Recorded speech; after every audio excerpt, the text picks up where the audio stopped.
ফিলিস্তিনের সশস্ত্র গোষ্ঠী হামাসের সঙ্গে যুদ্ধবিরতি ও জিম্মি চুক্তি করতে যুক্তরাষ্ট্রের চাপকে উপেক্ষা করছে দখলদার ইসরায়েল। শনিবার মিশরের রাজধানী কায়রোতে যায় হামাসের একটি প্রতিনিধি দল। সে আলোচনায় অংশ নিতে ইসরায়েলকে প্রতিনিধি দল পাঠাতে চাপ দিয়েছিল যুক্তরাষ্ট্র, কিন্তু ইসরায়েলি প্রধানমন্ত্রী বেঞ্জামিন নেতানিয়াহু যুক্তরাষ্ট্রের কথা না শুনে সেখানে প্রতিনিধি দল পাঠাতে অস্বীকৃতি জানান।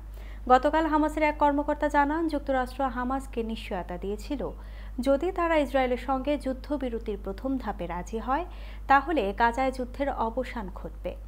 যুক্তরাষ্ট্র যুদ্ধ বন্ধের নিশ্চয়তা দেওয়ার পর তারা ইসরায়েলের সঙ্গে যুদ্ধবিরতির কার্যকরী ইতিবাচক সাড়া দিয়েছিলেন, কিন্তু এমন খবর প্রকাশ হওয়ার সঙ্গে সঙ্গে ইসরায়েলের পক্ষ থেকে জানানো হয় তারা স্থায়ীভাবে যুদ্ধ বন্ধ করতে রাজি হয়নি। তখন হামাস জানায় যুদ্ধ বন্ধ করা ছাড়া অন্য কোনো চুক্তিতে তারা রাজি হবে না। ইসরায়েলের উগ্রপন্থী জাতীয় নিরাপত্তা মন্ত্রী ইতামার বেন গিভির এবং অর্থমন্ত্রী বাজাল স্মোরিচ হামাসের সঙ্গে যুদ্ধবিরতির চুক্তি না করতে হুমকি দিয়েছেন। তারা সতর্কতা দিয়ে বলেছেন, রাফাতে হামলা ছাড়া যদি যুদ্ধবিরতি করা হয় তাহলে সরকার ভেঙে দেওয়া হবে।